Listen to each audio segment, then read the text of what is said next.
วันนี้จะมาทดสอบนะครับ CD Pioneer นะครับรุ่นใหญ่เครื่องหนึ่งนะครับตัวนี้ PD 535นะครับ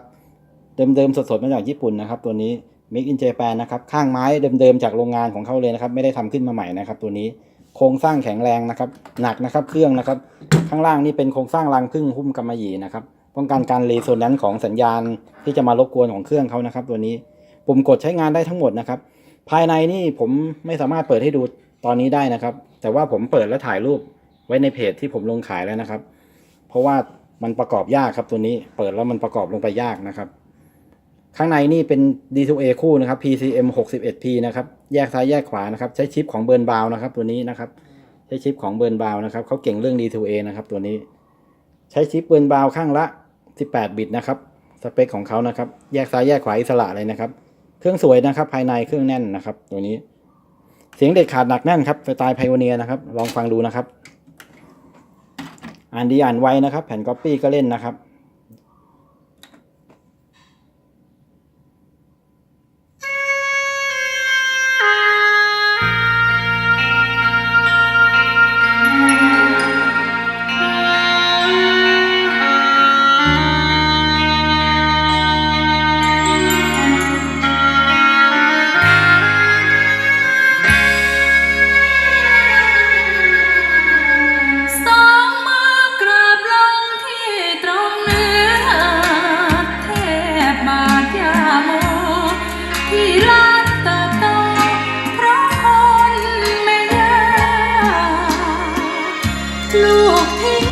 ลองเพลง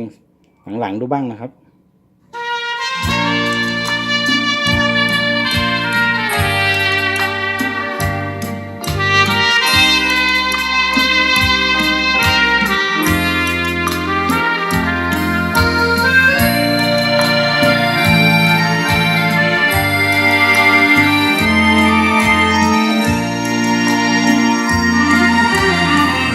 โปรดอย่าเอาเงินมาเป็นสะพา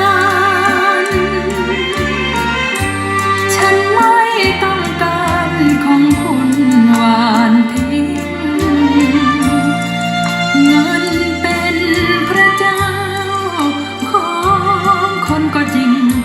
แต่ต้องยกเว้นหญิงอย่างฉันนี้ที่ฉันรักไม่ใช่เพราะคุณ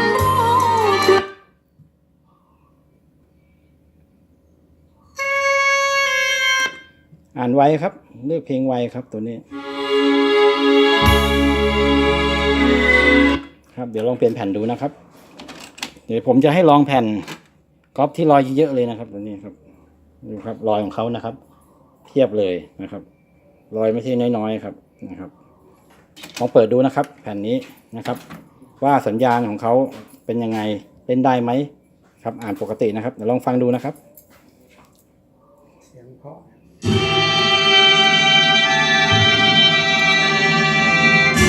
นี่ครับเล่นได้ปกติทุกอย่างนะครับตัวนี้แผ่นก๊อปปี้ก็เล่นอยู่ครับ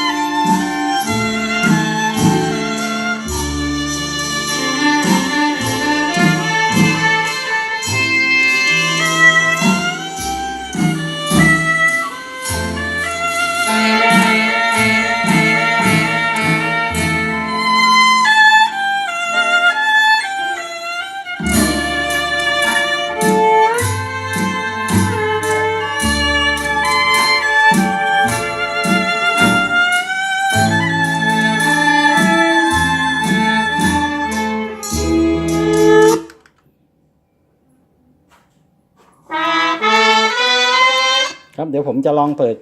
แผ่นเพลงสากลบรรเลงให้ฟังนะครับ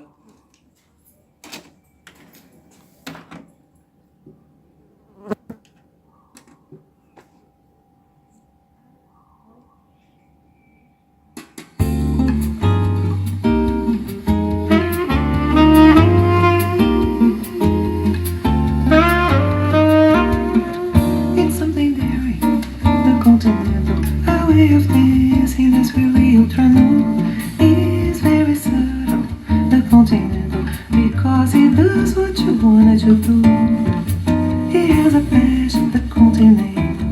an invitation to moonlight and romance. It's the นะครับ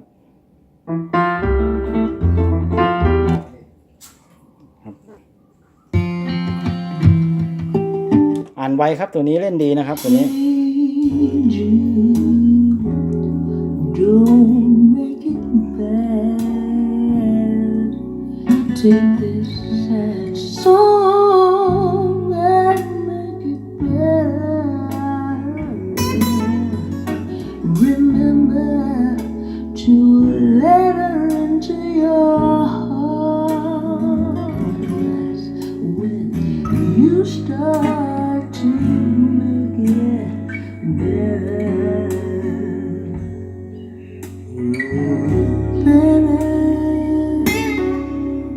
โอเคนะครับทุกอย่างใช้งานได้ปกติทุกอย่างนะครับตัวนี้